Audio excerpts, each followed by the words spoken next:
मुख्यमंत्री नीतीश कुमार की डर्टी बातें और सारा गुस्सा जीतन राम मांझी के ऊपर। हमारे साथ बात करने के लिए मौजूद हैं रितेश कुमार उर्फ चुन्नू शर्मा जी। हम पार्टी के नेता हैं। चुन्नू जी, क्या कहेंगे आप जिस तरह से नीतीश कुमार की बातें निकल कर आ रही है? पहले तो डर्टी बातें आपने सुनी होगी और उसके बाद सारा गुस्सा जीतन राम मांझी पे जो कल उन्होंने निकाला है, 2 तलाक तक जो है पूरा हुआ है। देखिए, टोटली फ्रस्ट्रेशन इसको कहेंगे। और जो बात बिहार के आबोहवा में घूम रही थी कि हमारे मुख्यमंत्री का मानसिक संतुलन बिगड़ा हुआ है, उनको कोई थर्ड पार्टी उनके दिमाग को कंट्रोल करके चला रहा है, या फिर चिराग पासवान जी का एक स्टेटमेंट था कि उनको मेंटली टॉर्चर किया जा रहा है या कोई मेडिसिन दिया जा रहा है जिससे उनका दिमाग लगातार गुंज हो रहा है। ये कौन कर रहा है? तो ये तो हम तो समझते हैं कि उनके ही पार्टी के लोग कर रहे होंगे, जो पीछे से सरकार चला रहा है। सरकार पीछे से कौन लोग चला रहे हैं ये कुछ क्या बताने की जरूरत नहीं है। बहुत सारा नाम और हमको तो सुनने में ये भी आता, हम क्या सारे बिहार में ये चर्चा है। लालू प्रसाद यादव जी और तेजस्वी जी का भी बहुत ज्यादा प्रेशर इन पर है। मतलब ये कंफर्टेबल नहीं है और इनका मानसिक संतुलन तो पूरी तरह बिगड़ ही चुका है। इसमें कुछ कहने की जरूरत नहीं है। जो बयान आया, महिलाओं के सम्मान के लिए हमारे मुख्यमंत्री जाने जाते थे। पूरे देश में चिल्ला चिल्ला कर बातें करने वाले, महिलाओं के प्रति आदर सम्मान का भाव रखने के लिए अपने आप को मिसाल देते फिरते थे हमारे मुख्यमंत्री। लेकिन जिस तरह का घटिया बयानबाजी, ये तो हम लोग शायद दोहरा ही नहीं सकते हैं, दोहराना भी नहीं चाहिए। ये जो हुआ, ये बिहार के लोकतंत्र में, बिहार के ये काला धब्बा है। हम बिहार के जहानाबाद में बैठकर इसको महसूस नहीं कर सकते हैं।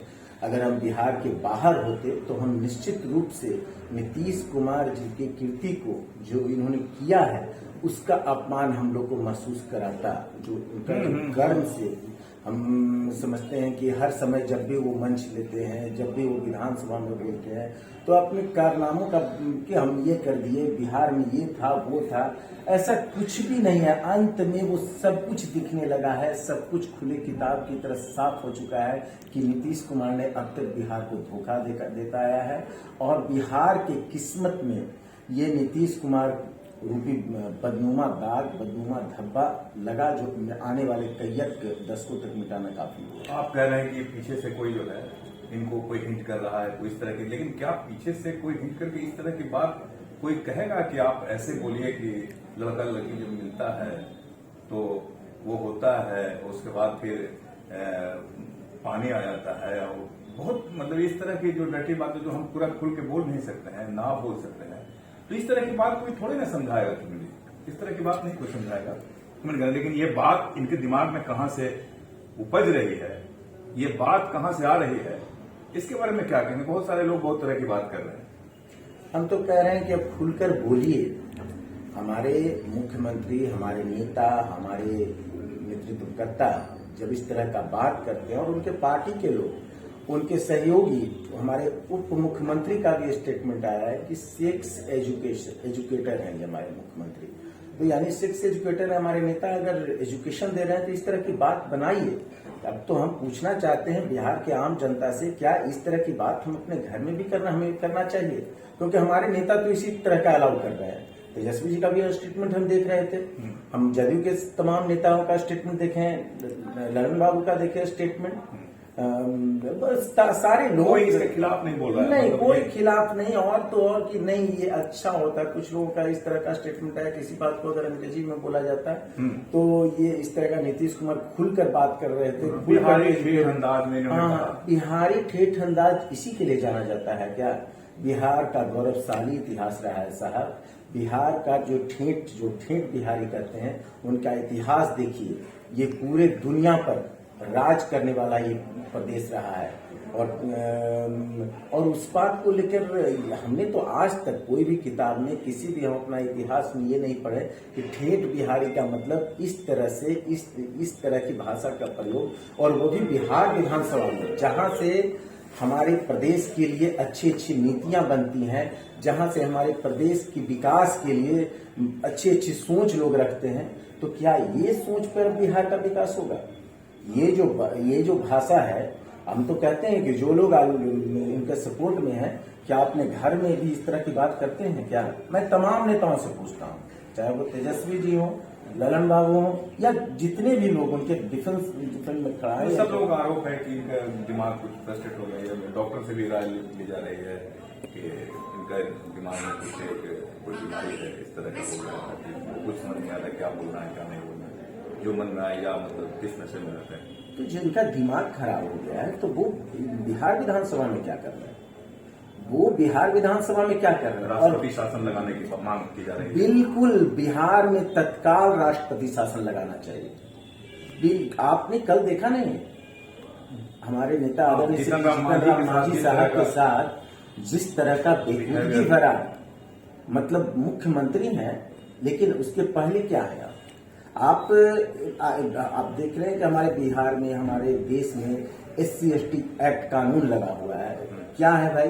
क्योंकि SC/ST लोगों को मान प्रतिष्ठा में हनन नहीं हो, कोई इनके साथ कदाचार न करे। और जब प्रदेश के मुख्यमंत्री SC/ST के सबसे बड़े लीडर के साथ इस तरह का अगर दुर्व्यवहार करेंगे, तो आम जनमानस पे इसका क्या असर होगा? आम जनमानस पे इसका क्या असर हो सकता है? आप सोचिए जरा, क्या वजह रही होगी इस तरह के जीतन राम मांझी को टारगेट करना? देखिए, ये टोटली उनका फ्रस्ट्रेशन है। और जीतन राम मांझी की का जो आम जनमानस में बढ़ती लोकप्रियता है, और इसका हम प्रमाण भी देते हैं। जब मुख्यमंत्री हमारे नेता को अपमानित करने का काम कर रहे थे, तो ऊपर मीडिया के को देखते हुए उन्होंने कहा कि आप आए दिन इनको न्यूज बनाते रहते हैं। हाँ। न्यूज किनका बनता है? जिनका बिहार के जनमानस पे चाहत होगा, जिनका न्यूज पढ़ने वाला, न्यूज पढ़ने वाला मेरा कोई नहीं होगा। मान लिया मेरा 10-20 लोग सुनता होगा, तब तो आप न्यूज सुनते अगर उनका न्यूज नहीं पढ़ने वाला होगा, तो आप लोग क्यों न्यूज बनाएंगे? तो इसी का फ्रस्ट्रेशन है उनकी जो। और ये हमारे नेता ने तो कहा कि 5 महीना 6 महीना और अगर हम मुख्यमंत्री रह जाते, तो नीतीश कुमार जी का कुत्ता भी कोई नाम लेवा नहीं रहता। मतलब आप जो 10-12 साल में इतना जो अपना सेखी बघार रहे थे, वो हमारे नेता ने 1 साल में ही करने का संकल्प ले लिया था। उनसे कई कदम आगे के साबित हुए हैं हमारे नेता मुख्यमंत्री, पूर्व मुख्यमंत्री आदरणीय श्री जीतन राम मांझी साहब, और इसी की बौखलाहट है नीतीश कुमार के। नीतीश कुमार ने तो कहा कि वो किसी लायक नहीं है, किसी काम के नहीं है, इसको तो मैंने मुख्यमंत्री बनाया। पूरा अगर तुम तलाक करेंगे, आपने सुना होगा, ये पूरा देश और दुनिया सुन रहा है कि मैंने ही बनाया, वो मुख्यमंत्री के लायक था, ऐसे वैसे। किसी लायक थे, किसी लायक है, ये तो जनता तय करेगी ना। नीतीश कुमार कौन होते हैं तय करने वाले? नीतीश कुमार बताएंगे क्या? नीतीश कुमार ने उनको विधानसभा में भेजा है क्या? नीतीश कुमार से सीनियर है हमारे राजनीति में भी, आप देख लीजिए उनका इतिहास, उनसे सीनियर है। हम समझते हैं कि उन्हें तुम करके बात किया जा रहा है। तुम ये तो आप लोग और बिहार की जनता तय करेगी कि हम कैसे किसी SC/ST को सम्मान का उम्मीद रखते हैं इस प्रदेश में। कैसे इस कानून, हम तो आने वाले समय में देखना चाहेंगे कि जो कानून व्यवस्था है वो मुख्यमंत्री पर कैसा एक्शन लेने वाली है, क्या एक्शन लेती है, तब हम समझेंगे कि कानून व्यवस्था यहाँ कायम है। नहीं तो आरोप तो है ही कि बिहार में कानून व्यवस्था का कोई खस्ता हाल है। अब लगता है कि तेजस्वी यादव मुख्यमंत्री बन जाएंगे, जो स्थिति है बहुत अलग टाइप। देखिए, वो बनेंगे नहीं बनेंगे ये उनके गठबंधन का मामला है, लेकिन हम एक बिहारी होने के नाते हम चाहते हैं कि कम से कम नीतीश अगर उनके गठबंधन में फैसला अगर लेता है तो बेहतर रहेगा। मुख्यमंत्री तेजस्वी जी के रूप में हम समझते हैं नीतीश कुमार से बेहतर है। कम से कम इस तरह का जो बिहार का मजाक हो रहा है, जो आम जनमानस पे बिहार विधानसभा को लेकर माहौल है, ये तो नहीं हम देखने को मिलेगा।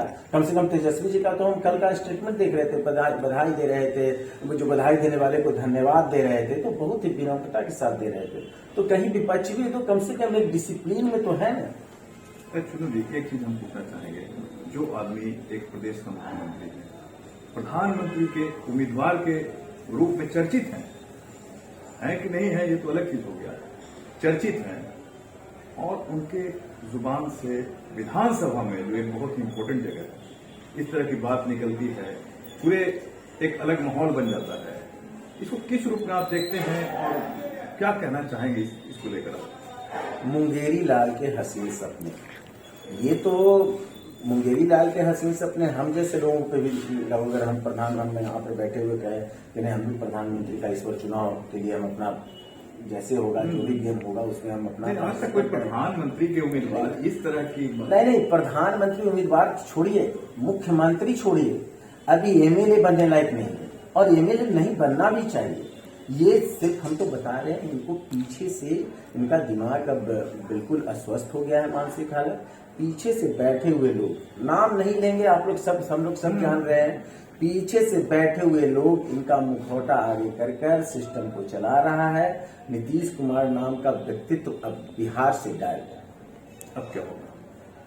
हम तो समझते हैं कि आने वाले दिनों में बिल्कुल राष्ट्रपति शासन लगना चाहिए, और अगर नहीं लगता है, अगर नीतीश कुमार इस्तीफा नहीं देते हैं, नीतीश कुमार को हटाया नहीं जाता है, तो हम समझते हैं कि बिहार दुर्भाग्य है बिहार का, और इसके लिए अब शब्द नहीं है। अब क्या किया जाए, पूरी बिहार का जनता एकदम ऊहापोह में है कि अब क्या होगा। कोई भी अपने आप को सुरक्षित महसूस नहीं कर रहा है, कौन किससे उलझ जाएगा इसकी कोई गारंटी नहीं है। दबंगों की सरकार हो गई है, दबंगों का राज है। हम तो बिहार विधानसभा में जो देखे, मुख्यमंत्री हैं तो अपने आप को दबंग समझ रहे थे, एकदम आम आदमी जैसा हम और आप आपस में भिड़ते हैं। हम तो समझते हैं कि अगर बगल में अगर मांझी जी होते, पूर्व मुख्यमंत्री हैं, बगल में बैठना होता ही और कई एक दफा अगर बगल में बैठे होते तो कहीं हमको लग रहा था कि बात आगे बढ़ जाती। तो क्या सिर्फ SC ST होना गुनाह है? SC ST का कोई नेता ये डिजर्व नहीं करता है कि बिहार विधानसभा में अपनी बातों को भी रख सके, अपने अनुभव को शेयर कर सके? आपने देखा होगा कितना इम्पोर्टेंट विषय चल रहा था और बार बार हमारे नेता अपनी बातों को रखने की इच्छा जाहिर कर रहे थे और माननीय स्पीकर उनको तमाम इग्नोर कर रहे थे। समीक्षा करने की बात हाँ, लेकिन उन्होंने तो साफ साफ कहा अपने प्रजा के लिए, अपनी जनता के लिए। उन्होंने कहा कि बाबा भीमराव अंबेडकर के हम लोग अनुयायी हैं। उन्होंने जो कहा है समीक्षा होना चाहिए। क्या हुआ, क्या किया है बिहार सरकार ने? बस इसी बात पे, इसलिए कि इन्होंने कुछ किया ही नहीं है। कौन चिल्लाता है? चिड़चिड़ापन जो आता है किसके बीच में आता है? जो काम नहीं किए हुए होता है। अगर हम काम करके नहीं आएंगे, होमवर्क नहीं करके आएंगे तो टीचर डांटेंगे, ही। अब तो समझ लीजिए क्या है, बगल में बैठे बच्चे तंज भी कसते हैं, कह रहे देखो ये होमवर्क करके नहीं आया। तो आपने तो 15-16 साल में होमवर्क ही नहीं किया है।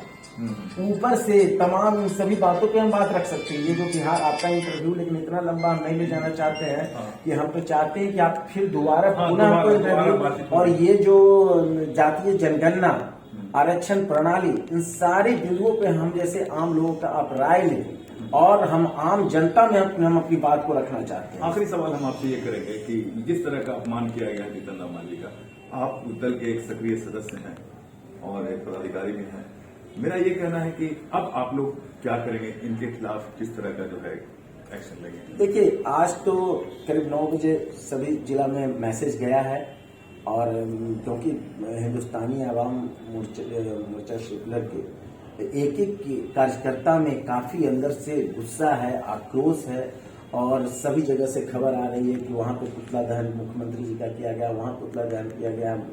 और जो न्यूज में हम देख रहे थे कि हमारे नेता आदरणीय श्री जीतन राम मांझी साहब बिहार विधानसभा के मुख्य द्वार पे बैठ गए हैं धरना के लिए, और माननीय मुख्यमंत्री को रास्ता भी बदलना पड़ा, उस द्वार से उनको जाने नहीं दिया गया। तो आने वाले दिन में तो बिहार में आक्रोश बढ़ेगा ही, जनाक्रोश बढ़ेगा ही। तुरंत माफी, तुरंत इस्तीफा, और इस्तीफा के अलावे माफी कुछ नहीं होना चाहिए। सिर्फ इस्तीफा ही इस सेंटीमेंट को डाउन कर सकता है, हम बिहारियों को थोड़ा सुकून महसूस करा सकता है।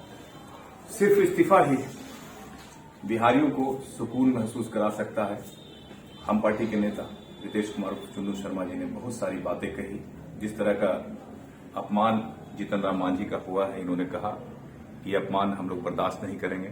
इस्तीफा एक रास्ता है, नीतीश कुमार इस्तीफा दें तभी इस मसले का हल हो सकता है। अभी देखते जाइए आगे क्या क्या होता है, आने वाले समय में सब कुछ पता चलेगा। देखते रहिए ईशा न्यूज। लाइक कीजिए, शेयर कीजिए, सब्सक्राइब जरूर कीजिए। नमस्कार।